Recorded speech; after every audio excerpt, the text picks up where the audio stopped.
everyone, and thank you for joining us here on the Recruitment Roundup podcast, which is brought to you by BMS Performance. For those of you that are joining us for the first time, BMS Performance is a specialist sales and marketing recruitment consultancy. For the last 30 years, we've been helping businesses across the UK recruit for vacancies at every level. How you doing, Sam? All good? All good, Mike. How's it going with you? All good. All good. Looking forward to getting stuck into another episode. And today we want to talk about the subject of non-negotiables. And for me, this is a really important subject. I think as sales professionals, not having non-negotiables can definitely affect sales team performance. But also, I wanted to touch on how having non-negotiables can improve your mindset as well, and as a byproduct, improve your performance too. So let's get stuck into it, Sam. What does non-negotiables mean to you when I talk about that phrase? How would you relate it to your job and what you understand non-negotiables to be? Yeah, Mike, it's a great question. It's a great topic. I obviously love the idea of non-negotiables when I take it back to not just work, but equally, I think high-performing sport teams or high-performing businesses, or any high-performance sort of culture. My understanding of non-negotiables is just a set of rules and principles, kind of like a guide, that we would need to adhere to. No matter what, we will, never bend or break. We'll stick to these policies and principles at any given juncture. So that's my understanding of non-negotiables. Is literally, our core guide, our core principles, our values that we stick to, no matter the weather, day after day, to ultimately get the desired outcomes that we're looking for. Yeah, I think it's a really, really good overview for me. Non-negotiables as a topic and as something to think about is not that common. Across the sales population. If I think about when I interview candidates, either to work at BMS or if helping manage a process, and we talk about non-negotiables, it often makes people take a step back and they have to think about what those non-negotiables are. So if I look at some of my non-negotiables, I make sure, we spoke about this in the podcast last week, I leave every day with a plan. Time blocking is done for tomorrow. One of my non-negotiables is I will always take a balanced approach to any situation. There's always two sides to any story. And I try to operate with a growth mindset as much as I possibly can. There's some top level ones. But if we think more practically about how having non-negotiables can help a salesperson perform better, then we could look at something like customer profiling, for example. What your thoughts are around that, having non-negotiables around customer profiling, if you want to speak a bit about that? It's a great point. I think when we're speaking about customer profiling, it's ideally, before we actually get into non-negotiables, we probably need to understand what our ideal customer profile looks like, I imagine, Mike, is where we're probably going with that. And I think it's such a good point. It's so important for us as sales professionals, to really get to understand what the non-negotiables are for any customer that we would take on, especially in the element of new business, when we're looking to identify, who is the right kind of customer that makes sense for us to work with, as a business, but also, do they fall in line with, the things that, we would be looking to do and provide them as a service. So it's just something that, we definitely need to be mindful of, because not all business is good business, not all customers are good customers. So by sticking to the the non-negotiables and the non-negotiating principles, it really then points a structure, and we could then go into the bits that come after that. So what would you say then if you don't have non-negotiables? What could be the impact of that if we stay in this lane of working with the right types of customers? Comes into pipeline management, doesn't it? It comes into it's the strokers piece as well, which Yeah. we've all suffered strokers. So if you think of, if you've not got a clear set of non-negotiables as a salesperson, what do you think could be some of the impacts of that? Yeah, well, the main impact, if we think about it from a top line, is you're not going to be successful, right? It's a relationship that's probably set up to fail on both sides, you know. So Yeah, if you haven't got non-negotiables as a salesperson for some of the customer profiles that you're looking to take on, you know, long term, what that impact will then look like is, you know, we're not going to be able to provide them with the service that they're ultimately looking for, and equally, they aren't going to be able to ultimately rely on us. So I think the key thing is to really understand what that profile looks like, adhering to that profile, and making sure that we do this consistently for any new customer that would need to take on. yeah. Otherwise, you end up taking on bad business, don't you? Yeah. You get really excited, thinking, "Oh, I've got a new client." Got you, client. But actually, you know, the commitment level of the client is on the floor. They see you as a supplier, not a partner.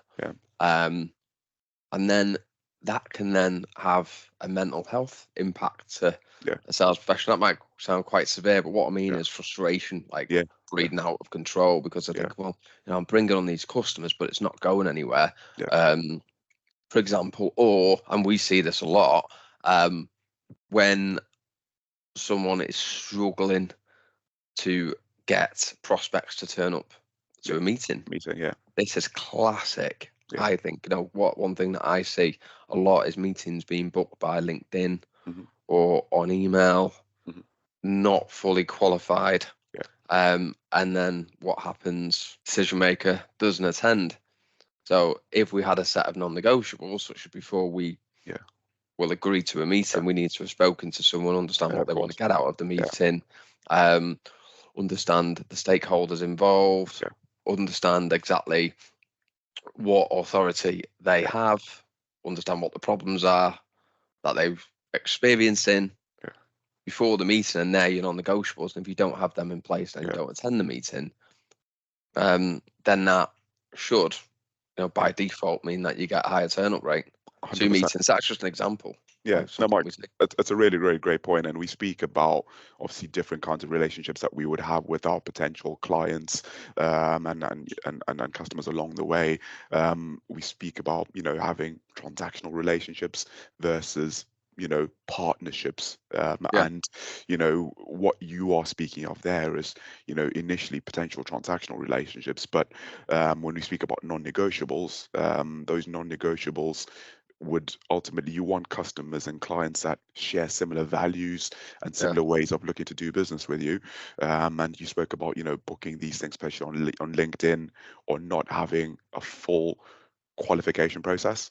And ultimately, the impact of that is, you know, it's going to be bad business. It's going to lead to, you know, false promises. And I really like, you know, I know you said mental health, but, you know, it is true, right? You know, if you are a sales professional, if you don't know exactly where you stand, how keen, you know, this person is, you know, to potentially work with you, and it then gives you that lingering term, you know, that lingering feeling in your stomach. And I think we've all had it. You feel out of control, don't you? You're feel out of control, aren't you? Yeah. Because if you haven't got your non-negotiables as to, you know, what good business looks like for you, and what your expectations are of the companies that you can be partnering with, then you lose deals, you get ghosted, you feel out of control, then you just feel like everything's against you, and you end up frustrated, annoyed, and, you know, there's a sales leadership point in here that sales leaders should help their team understand what their non-negotiables are. But fundamentally, it just leads to overall poor pipeline management, doesn't it? And pipeline dropping out, I would say. So we'll go on and we'll talk about later on in the podcast how people can understand what their non-negotiables are. But before we move on to that, I also want to talk about the benefits of having non-negotiables in order to improve your mindset and maximize your performance. So, for example, something that really resonates with me, and I see it play out internally, I see it play out externally, you see it with professional sports people as well, is this idea that commitment creates motivation. Like motivation is just a feeling, isn't it? So if your non-negotiables, one of your non-negotiables is every day you are going to approach any situation, whether it's good or bad, with a growth mindset, and you're going to take accountability, and you're going to commit to getting everything that you need out of your day, regardless of how you're feeling. So let's say, for example, you're in a field sales role and part of your KPIs are you must attend 2 meetings a day. And around those meetings, you must find 10 leads. So regardless of how you're feeling, you commit to that. That is your daily non-negotiable. So it's combined both practically and it's combined from a attitude, skills piece as well, if you like. That will then drive motivation. But where I think sometimes people fall down having non-negotiables related to like the mindset is they rely on motivation rather than committing to, right, these are the non-negotiables, this is what I'm going to achieve. And if you look at any top sports person, top performers, they have a good understanding of this. They hit the daily non-negotiables. They're accountable for their key success metrics daily, and they achieve them. And then that in turn builds motivation as well. I'm not sure what your take is on that. And if you've got... No, I really, really like that. And I really agree with it. I think the key thing with non-negotiables is just, I really like how we started speaking about holding yourself accountable. And really, no matter, the day that you're having or no matter the mood that you're in, really doing the right principles and sticking to them day after day with a view to, ultimately getting to the end goal that you're looking for. So the key thing, like you said, motivation is a feeling. You're creating those values and those principles in line with that, and then making sure that on a consistent day, whether it's 2 meetings a day, if you're a football player, or if it's that, maybe it's kicking 100 balls against the wall a day, whatever that could look like. It's just doing that every single day, regardless of your role, doing it outside those working hours, because that's what those non-negotiables tend to be, really things that you need to do every single day, no matter rain, shine, day after day, month after month, week after week, to hit those levels and that you're leads aspiring to to. success. I just want to talk about that post I shared in the team WhatsApp group. I'm going to read it out. So motivation is like that mate who's great for a laugh but only turns up when things are easy and fun. They're all right for a good time now and then, but you can't really rely on them for the serious stuff. Discipline, call it discipline, call it being committed to what your daily non-negotiables are. That was your best mate, always there, rock solid. They don't just show up when it suits them. They're by your side through thick and thin, ready to help you out whenever you need it. I love that. I think it really epitomizes like what we're talking about.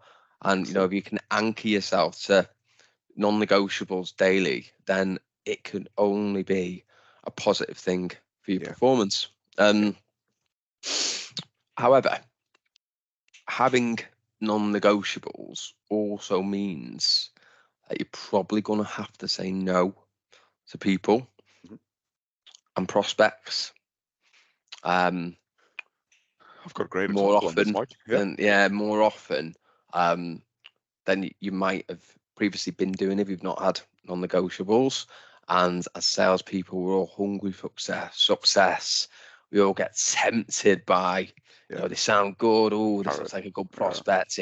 Maybe it's a big brand name within an industry sector. It's it looks great, name and lights type thing. But actually, when you peer under the surface, it's not that great for a multitude of reasons. And you should probably say no because it's not the right type of prospect, but you think, just give it a go. We'll just give it a go. We'll give it a chance. And what happens? Doesn't end up successful. Falls flat. So the power of saying no is a superpower when used correctly. And I say the word correctly because there's a skill in being able to say no, but still retain a positive relationship with that client. I'm keen for you to talk about this because I know it's you've had some recent experience of it, Yeah. and you could probably give some good insight to listeners how you've handled a Yeah. situation like this. Yeah, no, correct, Mike. It's a really, really great point, and I really like the way that you spoke about the power of saying no and ideally looking to maintain a positive relationship. So, just in terms of obviously going back past week, I had a scenario with a, you know, a prospect that I feel like we've got a pretty good relationship with them as a business, and at this time, it's an exciting time for them as an organization. They are in the process of looking to create a brand new sales team all up and down the UK. So looking to grow and expand a few different heads, one in the north, one in the middle, one in the south is essentially the scenario. And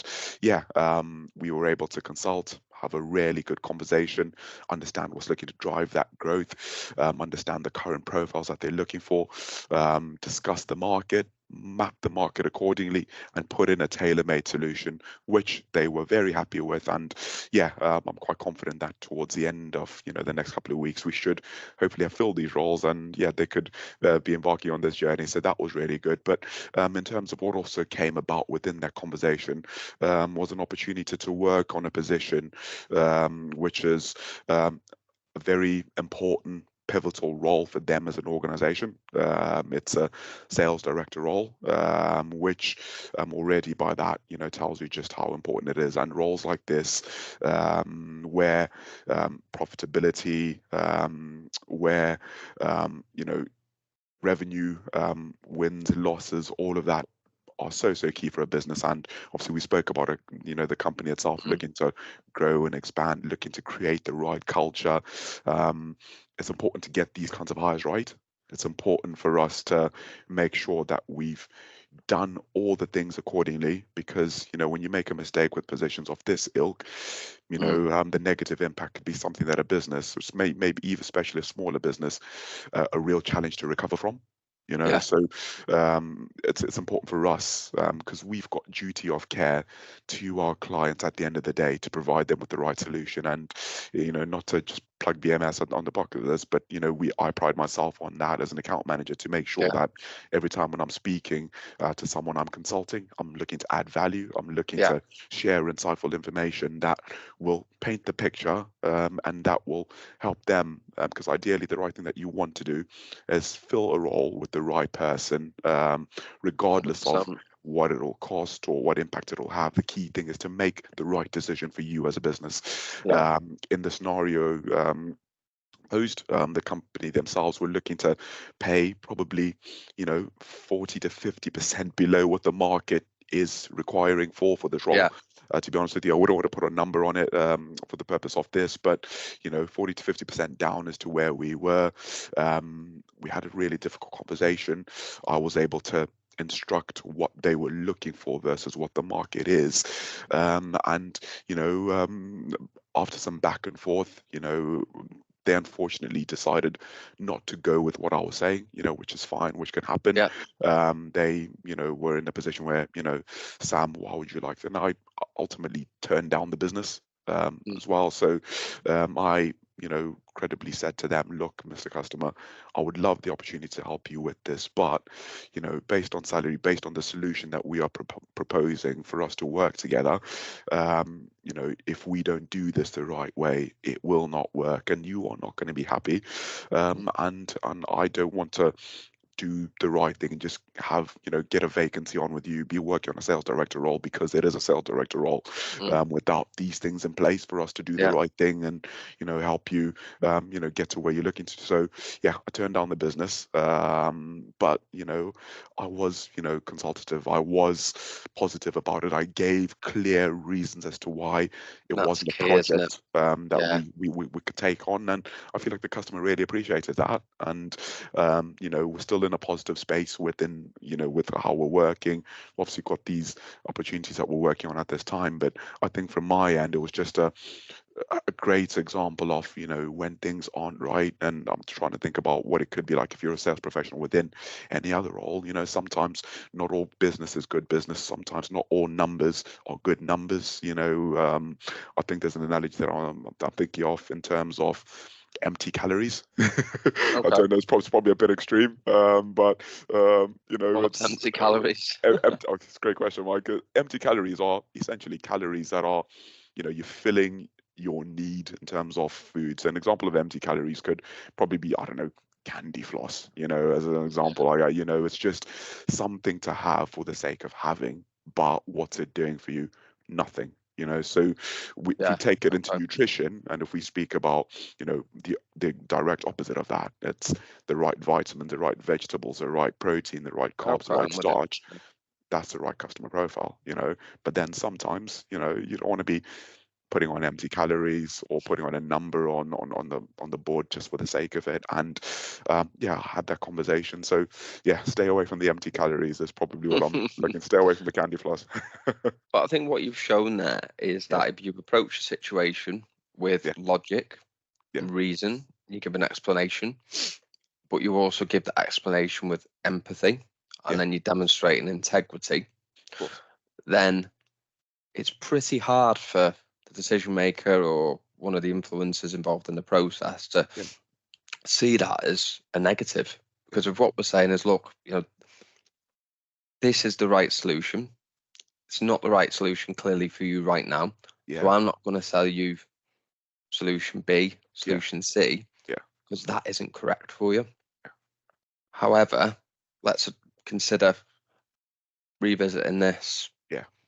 you know, in a month's In a month, time, or yeah, 2 months' time. yeah, Maybe the problems become bigger, the cost of the problems become larger, the yeah, impact therefore has yes, become greater, yeah, and then the prospect then decides to go with what it was that you were saying, but you're demonstrating credibility, yeah, integrity, and that I'm not going to start this relationship off, or if it's an existing relationship, I'm not yeah, going to jeopardize the yeah, relationship that we've built by providing you with a service, solution, or product that I know isn't the right fit.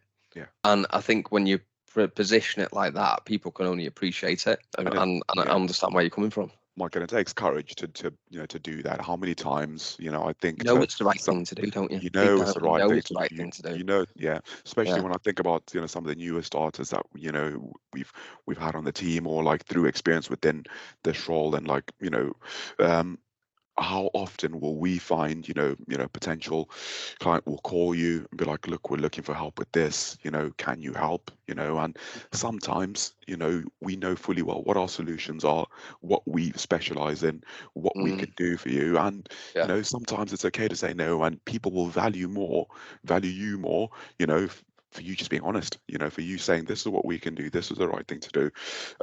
Just, you know, standing firm in your guidelines and your principles, because you want to do right by them too.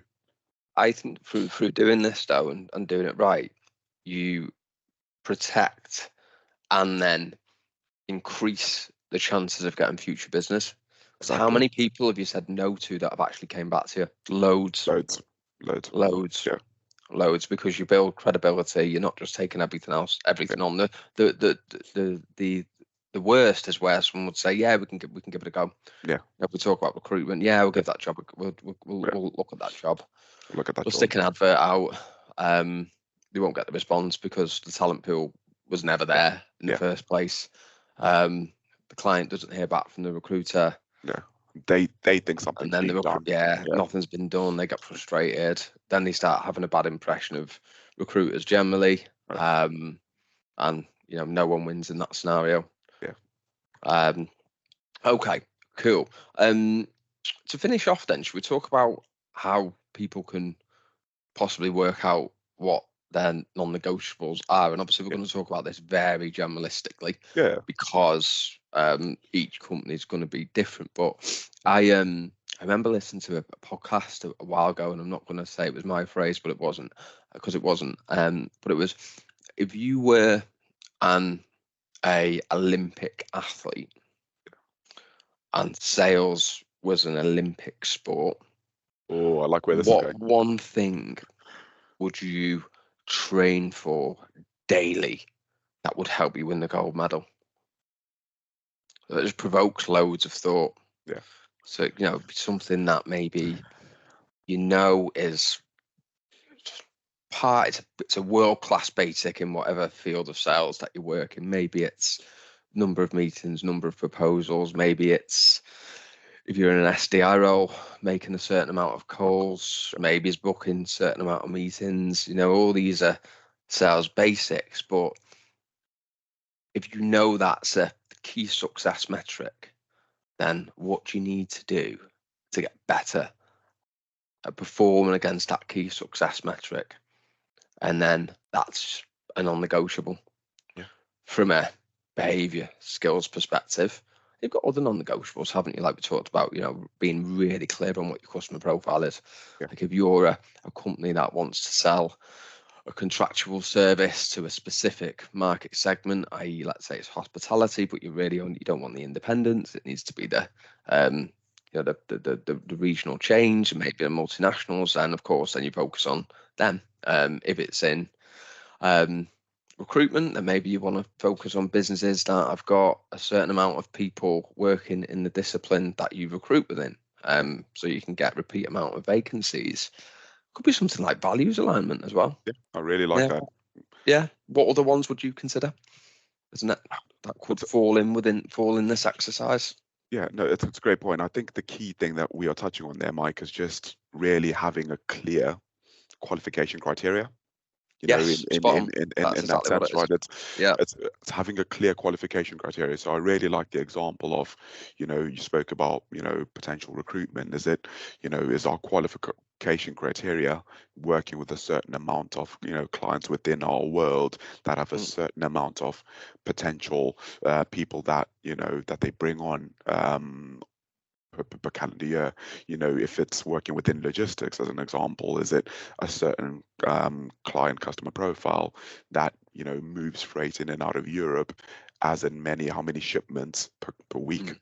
So it's just having that clear qualification criteria and then sticking to it. So I think it's definitely that. I'm trying to think of other examples that would maybe go within that line.